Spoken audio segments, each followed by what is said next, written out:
Hey everybody, this is NWO Untamed. I'm Bud. I'm Dennis. Welcome to episode 2. Today we're talking about demons, the origin, the stories. You've seen them in movies, stories, video games, D&D. I feel like anybody in the Christian religion is going to have a lot to say about these, but also maybe not called by the same name, but you can look at any culture in the world pretty much from any time, and you're going to see some kind of something that could be called the word demon. Yeah, and they're metal as fuck. Yes. So, first thing that we want to talk about today is actually going to be the inhuman. Now, we'll save that for a minute. We're going to talk about the demon origins. The demon origins actually doesn't even come from the word demon. Demon was originally called daemon. Daemon, yeah. And that was Greek. It was pretty much used for anything in between a human and a god. So, I mean, that's a very broad category. So do you think like a demigod Anything. came from that? Yeah.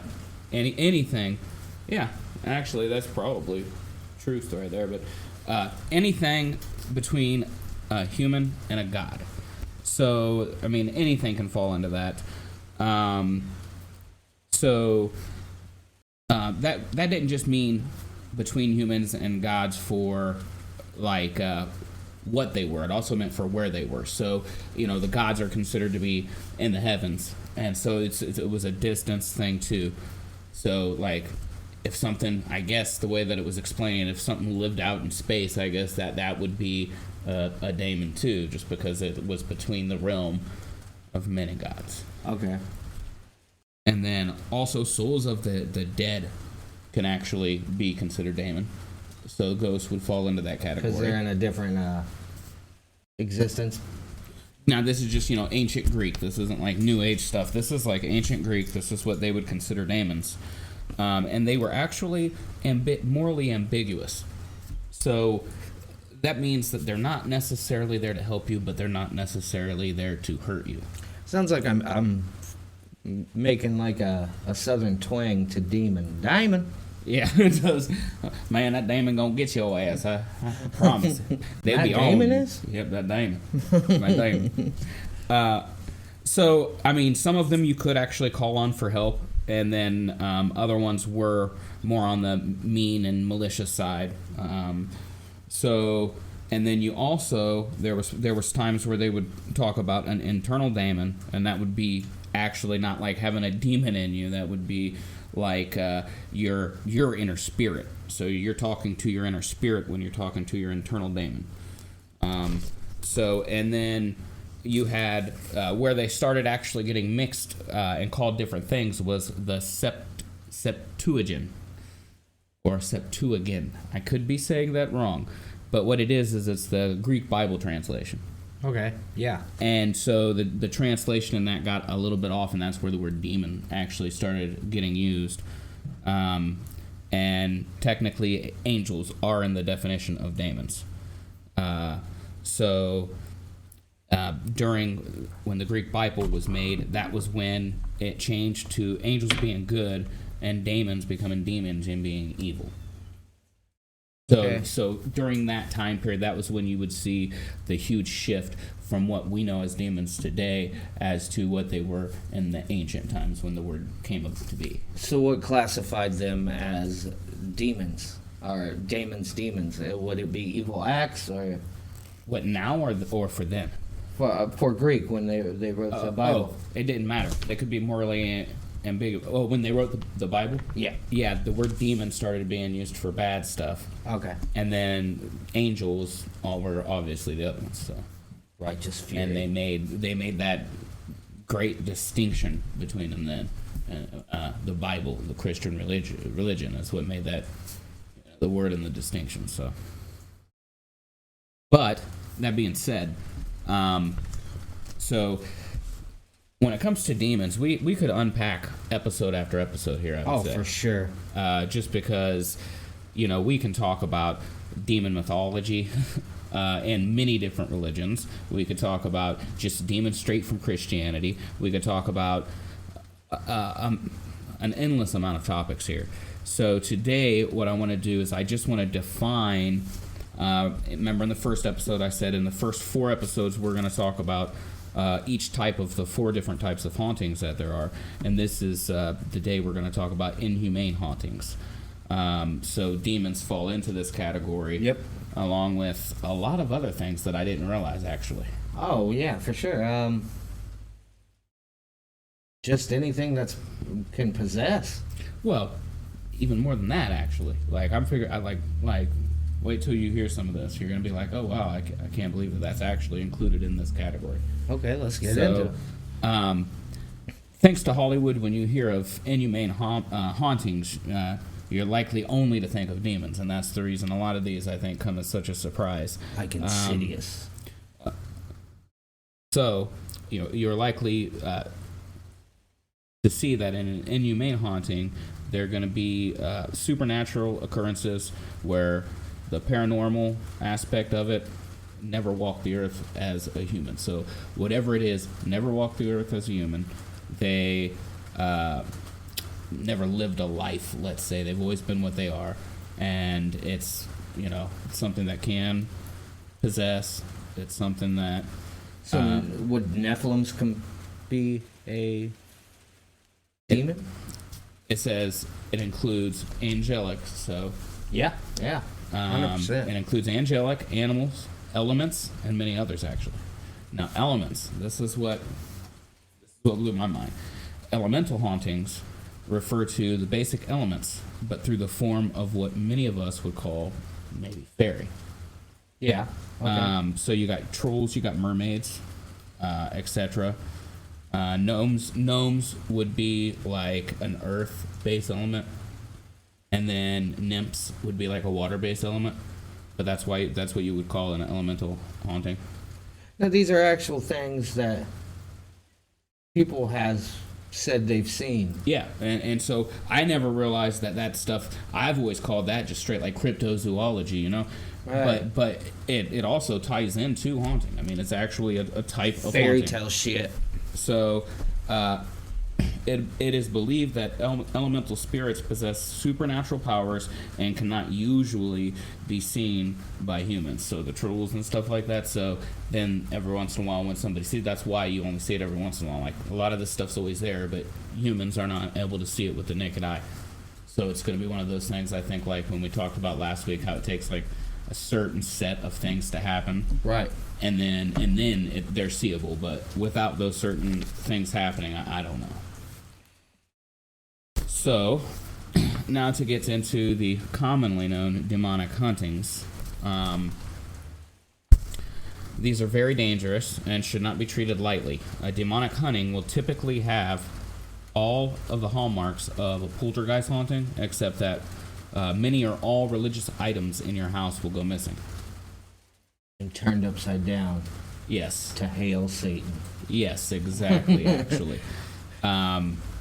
They want to be hailing the almighty Lord of Flies. Okay. So they go missing, turn upside down, and you usually also notice whenever things like that are happening, a strong smell of sulfur. So if you live out in the country and you have well water, I guess you're just fucked. You're not going to really notice too much of a difference in the smell. What if I eat eggs? You probably won't notice much of a difference in the smell. Is it a demon coming out of my butt? It is. I've smelled it. It definitely is. Yeah. So, it is also important to mention that in most cases, demonic haunting affects one person more than any of the other people around. So, a lot of times, you're talking about possession there. You're talking about, like...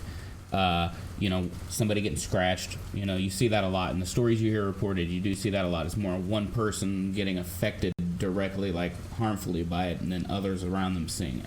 Yeah. It says, in general, demonic possessions are very dangerous, but also very uncommon. Well, I think of like stigmata, where people get like the cuts and wounds that Jesus did, where he had a hole in his wrists and shit. Or the eyes bleeding. Yeah, I've seen that too. That would be some crazy shit. And I would assume that's demonic, correct? They say it's good. They say that's like good religious stuff happening. But technically, like the term for it, ancient definitely would be demonic. I don't know. I don't know. But I'm not gonna debate the whole Christ-like or not possible to be Christ-like thing. Right. But technically, I think the term for it would be demonic. So, like I said, when it comes to demons, there's a lot we can unpack here, and I think that the best way to do it is little packed episodes like this, where we're doing some about demons, and then we'll tell a story, and we'll get through the demons that way. But it is going to take a while to do. Or the daemons. Yes, or the daemons. And it will take a while to do, and we will break it down into separate episodes, so we have stuff in between. But for now, I want to talk to you about the story of Janet Moses. Have you ever heard of her? No. Really? No. See, this was such an interesting story. I watched a documentary on it, and I was just like, we have got to feature this. Because Oh, wait, yeah, I do. Okay, yeah. this was just a very, very interesting story, and it's insane, and it goes straight into kind of the thing we're talking about this week. So I figured it would be great. So this is the story of Janet Moses and her exorcism question mark. I mean, it's kind of hard to call it that, but I guess that's what it's called, right? I mean, they sure exorcised that demon by the end of the day. Okay, so in October of 2007, 22-year-old Janet Moses died. This is how. The family was from New Zealand, an indigenous family. So her family was of the tribes that originally... Aborigines. Yes. Is that a racist term? I'm not 100% sure. I don't know. I don't think it is. I don't think it is. Let's continue. Some of this stuff is hard to pronounce. Polynesian tribe, they still practice old world religions that Christians would call witchcraft. I mean, Like they would voodoo call it and shit. They would call it a paganism kind of worship, and you'll see why here.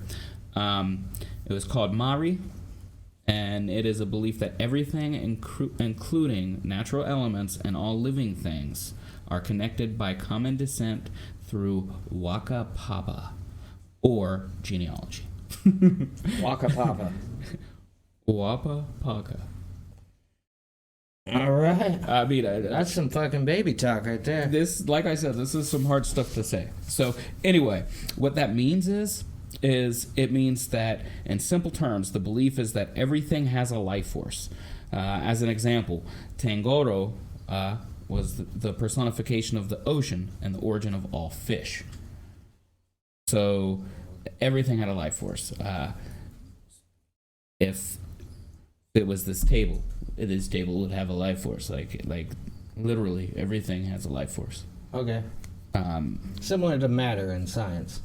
Everything is matter. Yes. Okay. And so they had tapu and they had mana. Mana was somebody or something that had magic what's the potential. Okay. And then that's kind of what mana means anyway. Yeah. Your magic force. Mm-hmm. Yeah. I mean, look at all the games that has mana in it. Right. And I wonder if that's where it came from. That I'm thinking maybe. And then I seen that the other one's called Tapu, and I'm sitting there and I'm thinking of Pokemon because back in Sun and Moon they had all of the Tapus. Yeah. They had Tapu Koko. They had like 4 of them. Tapu Bulu. All right, quit being a nerd. Let's continue. Right. Yes. And so this is rules and regulations, and these things were like super, super important within their religion. Like, for example, like in previous times, whenever they were really still thriving a tribe, they would have these elders that you couldn't touch none of their stuff. It was like not only were they ascended like to a higher level than you, but all their stuff was. If you touch any of it, you could be sentenced to death. So these are like the 10 commandments of their religion. But the reason was the mana that item would possess. That's why it would be the issue. Not because it was just like, I don't want you touching my stuff. It's literally like the mana would kill them. Okay. That's what they would believe.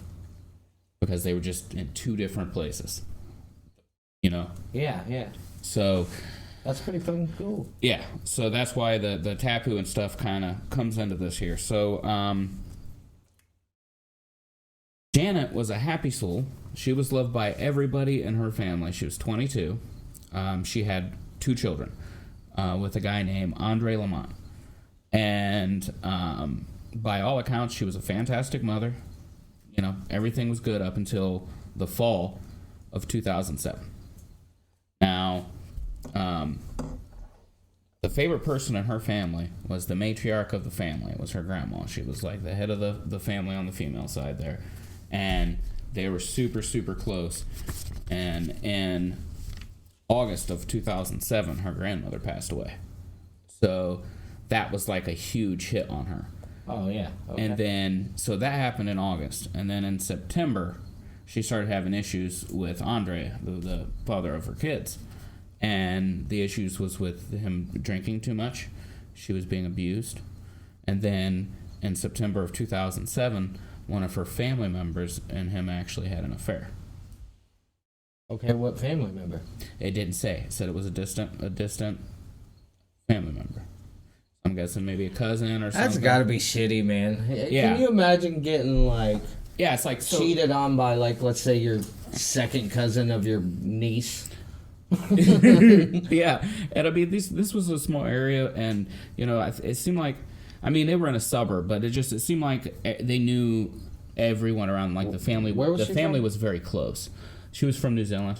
Oh yeah, okay. The family was very, very close, so that's why I say it had to be somebody she knew too. And we'll get into that too. Why you'll see how the family is so close that she probably was very close with the person it was with, even if it was a distant. Okay. So, those two things combined sent her into what A could be a deep depression, B could be a mental break where it's, you know, psychosis that you hadn't seen before. It was, you know, sometimes people might have a mental illness that doesn't really come out until a certain set of circumstances present themselves. And usually at around that age. Usually late teens, early 20s is when you're really going to start seeing the signs of things like schizophrenia.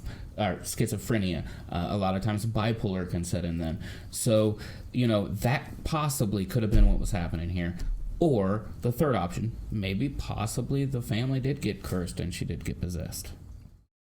These are all options. But up until this time right here, when all this bad stuff starts happening, by all accounts, she's a perfectly happy and fine individual, great mother, etc., etc. Okay? That's what we just do know all about around her. nice lady. Yeah, that's what we do know about her. Then, as she's going through the rough spots in her life, her family's seeing a change in her, obviously. Yeah. So, she starts, you know, kind of being depressed, and the family notice it. You know, she's not talking to people. She's waking up in the middle of the night screaming. And she's even threatened a few family members at times. And that's one of the things that makes me think, well, was she going through a mental break? Because, I mean, she's threatening her family members. Like, all the other stuff, I could say, okay, that's depression. But threatening, that's like, that could possibly be the beginnings of a possession. Maybe, because... if that's just super out of character for her. When you're depressed, I mean, nothing really matters. It's really a hard emotion. Mm-hmm. And it could actually, you know, you could hurt others that way, for sure. But, I mean, it could be, you know, possession, too. Yeah. I mean, it's crazy for her to start acting like that. So as she starts going through the rough spots, like I said, she threatened the family members, and... Threatened them to death, or...? It just said she threatened them. I don't know how she threatened them. It just said she threatened them. It didn't... I don't think she like threatened to kill him in the I'll documentary take your that bicycle I watched. tire. And the documentary actually had a lot of her family members in it. Oh, okay. So it was a good documentary. What's this documentary called? You know, it's called Faith, I believe. It's on Netflix. Okay. I'll look at it here in a second. I know I have it Faith written somewhere. But also around that time in 2007, one of the family members stole a lion statue. Now, From her? no, from a motel. Okay. So they stole it from a hotel called the Greytown Hotel, and it's their family symbol, the lion. You know, some of them have it tattooed, and that's why they grabbed it. There was 2 of them there, and they grabbed one. Like it's their like crest. Yes. Okay. So they grabbed one. They brought it home. Now, this is taking me back now to when we were talking about Tapu and Mana, and that's where this is going to come into play. Okay. Okay. No, I see where this is going, but keep going. After they noticed the changes in Janet, they believed that she was cursed by the lion statue. As punishment, because they separated the two. Remember, in their religion, even the statues would have had a spirit. Yeah. So they think these 2 lions have been together for hundreds of years, and they separated them. They start noticing the changes in Janet, and then, you know, going back to their religion, they're like, oh man, are we being punished for, you know, separating these 2 souls, you know? Man, that would be crazy though. Like let's just pretend that was real, and I'd be like, my mic's married to your mic, man. I mean, It is weird, but when you grow up in something, you know? yeah. So they said, you know, it was a punishment for separating the 2 statues that they believe had been together for centuries. So they had the elder of their community come over, and he told them that they had to return the statue if they wanted any hope of removing the curse or the possession. So he's saying, yeah, there's definitely something wrong with her. Yeah, it's definitely from the lions. Statue. But he had something to do. I think he had a surgery scheduled. And so he's like, you know, this is what the issue is, but I can't help you right now. Like, I have to get this taken care of. So he goes, and I believe he's in the hospital getting a surgery, and that's whenever the rest of the story takes place. So the family did as he said. They returned the lion that night, and they started to see a good change in Janet after that. Like, she seemed to start coming out of her shell a little bit, which is kind of crazy. Getting her life back together. No.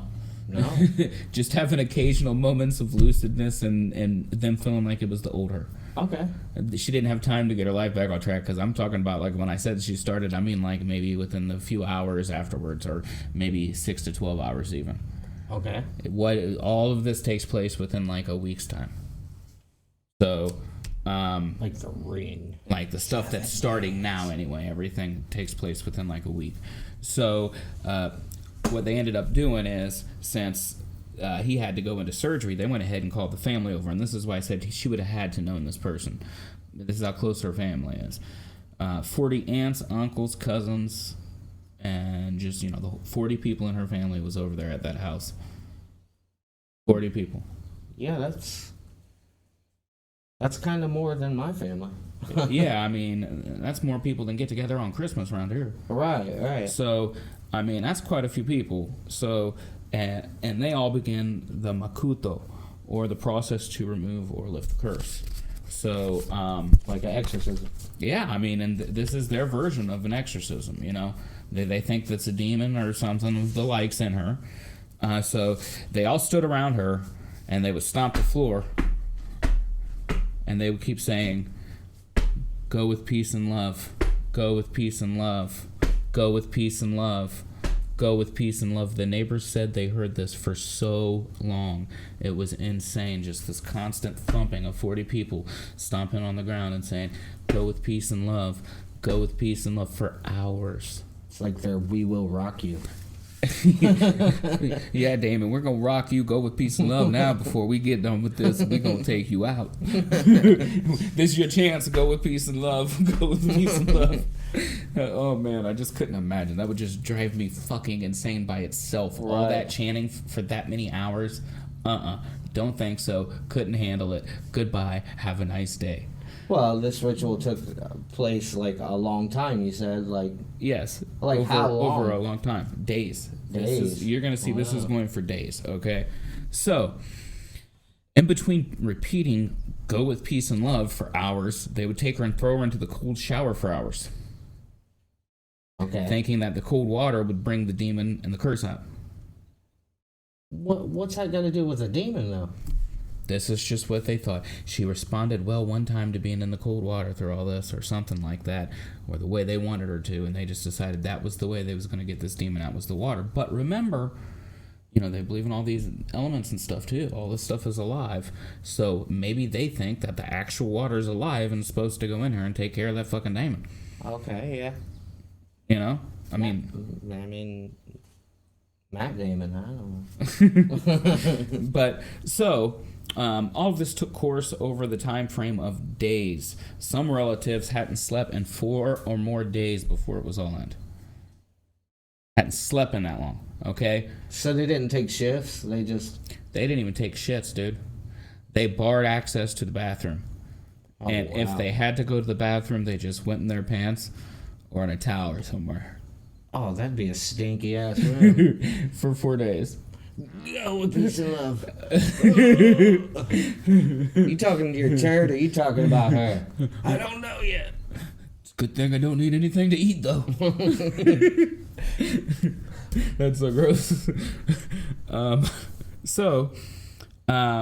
Like I said, barred access to the bathroom. Crazy.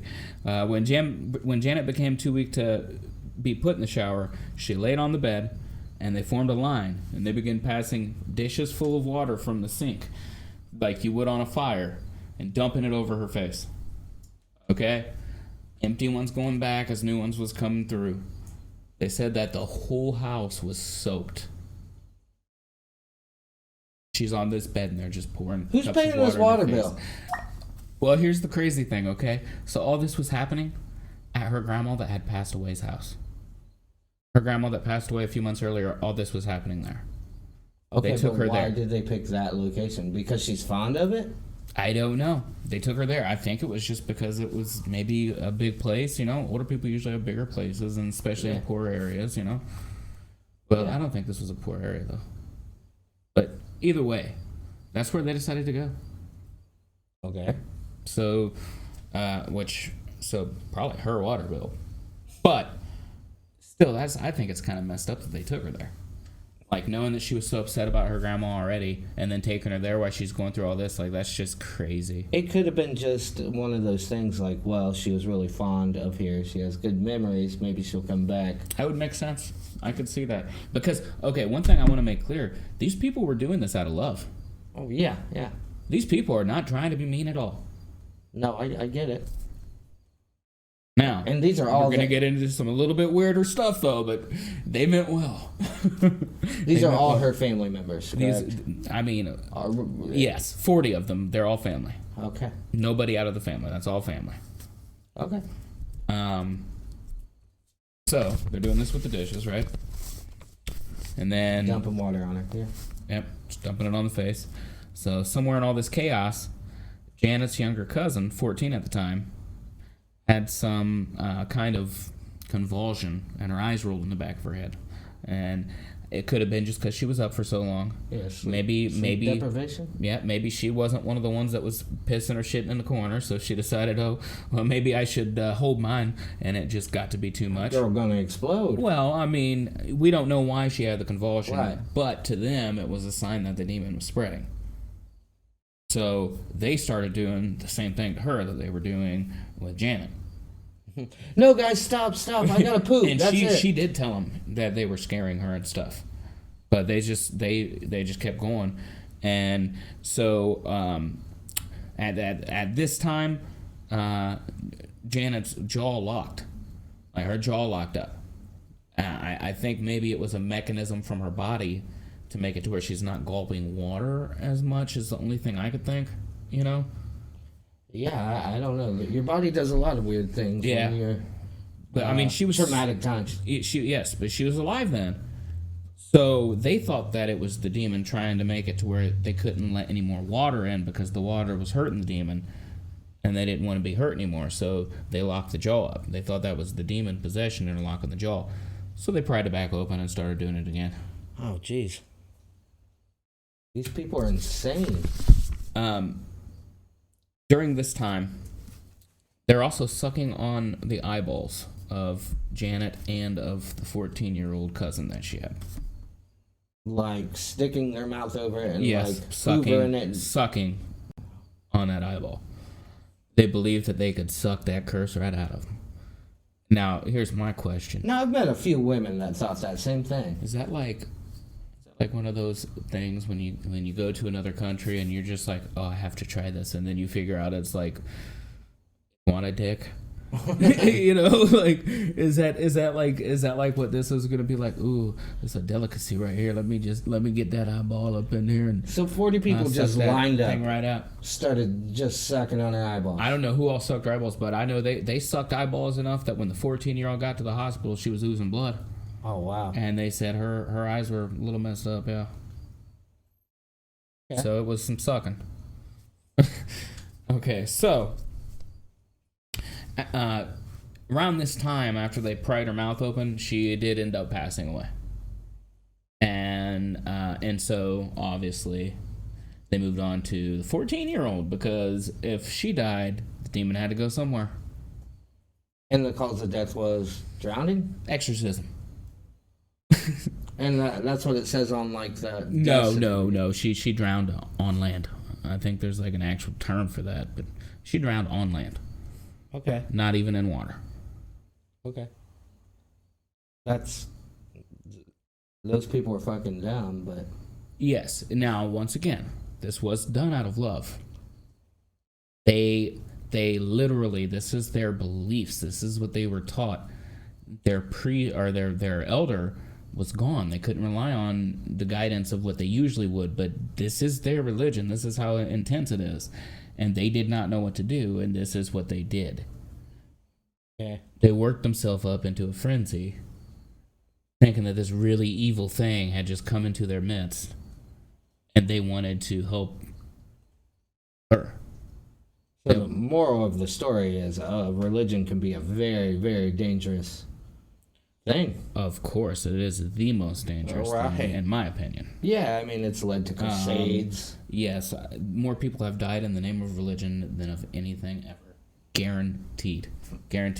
Okay, let's continue about the 14-year-old. Okay, so the 14-year-old, at one point in time, they did think that they lost her, but shortly after that time, she went black for a minute, she said, and then she does remember coming back, but like everybody thought that she had died for a minute, and then a trusted community leader, it didn't say who, it just said a trusted community leader ended up coming over there. It didn't say how he got there. I don't know if somebody in the family was kind of like, okay, this is going too far, I'm calling. You figure 1 out of 40 people would have had to. There's always one. Yeah. So I think maybe they called, but I'm not sure. It didn't say that. But a trusted community member came over, and was like, hey, I think you need to take this young one to the hospital, and this other one over here, she needs to be, we need to get this thing going because you guys just killed her. Like, not good what you're doing. And they didn't realize it. They thought they were doing good, but it took somebody else coming and being like, yeah, maybe this isn't, the best thing to do. And I think that kind of snapped them out of their frenzy. But so the 9 of Janet's relatives were actually charged with manslaughter for this. And why only them? Well, you know how it always goes. You got to have evidence, If there's not enough evidence, it's better to just not charge somebody, because if you charge them and you don't get a conviction, you don't get to charge them. Probably pretty hard to charge. Plus, there's like religious laced through this, and if it's a place where there's religious freedom, there's a lot of dependencies. Like it said, one of the major things that the trial depended on was she a willing participant? Okay, yeah, but now, was she? One time in all this, did I see a read where she tried to tell them, let me out. But for the most part, it seems like she was compliant and complacent. But if this was her religion, and if this is what she believed too, yeah, then maybe she would have been. So, I don't know. It's really crazy. So, they did convict 5 of the 9. But the judge because, like I said, these people were doing this out of, a lack of understanding of their religion and love. So the judge said, you guys have had enough trouble come to you from the grief of what you guys have done. And instead of sending them to prison, he sentenced them to community service and probation and ordered them to go to a cultural education program. What's a cultural education program? Well, think of if your mind is so narrow that this is the only one religion that you can even think of and that you can think that doing this is okay. I think that a cultural education program is kind of going to show you what is culturally accepted the world over. It doesn't even necessarily have. I don't even think that, I think it would be like an in general education of what's acceptable in culture and societies. And what's not, and just let them know there's other things out there, and maybe that the way they think they need to do something isn't necessarily right. Right. It'd be kind of like Amish. You know how much of a shell shock it would be from the Amish people around here to come into our world? Like, religions can be like that. It can be so vastly different, and it just really depends on the religion. We don't know how they thought because of that. Well, how many of those 40 was probably brainwashed into believing these things? And how many actually believe these things? That's all questions that we don't know, and one of the biggest things that we'll never know now... It's more like a cult at that point. One of the biggest things that we'll never know now is, was she mentally handicapped? Was it a mental illness coming on? Was she possessed? Or was she just depressed? The 14-year-old lived, you said, right? Yeah, the 14-year-old did live. Okay. She did live, and she said she knew that they were trying to do, like, what they were trying to do to her was good, was, for her good, they thought. But she did live, and she said she did, obviously it scared the hell out of her. Yeah, that's unreal, man. Yeah. So basically, she just died from them pouring water in. Yep. No demon. She died from drowning. What they did is, it killed her. Dang. Yep. And so this ties into, sometimes things is just in your motherfucking head. Yeah. I've said it 3 times. Is that too many for one episode?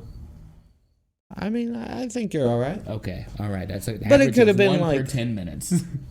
It could have been like a trickster demon that made them force them to, kill her.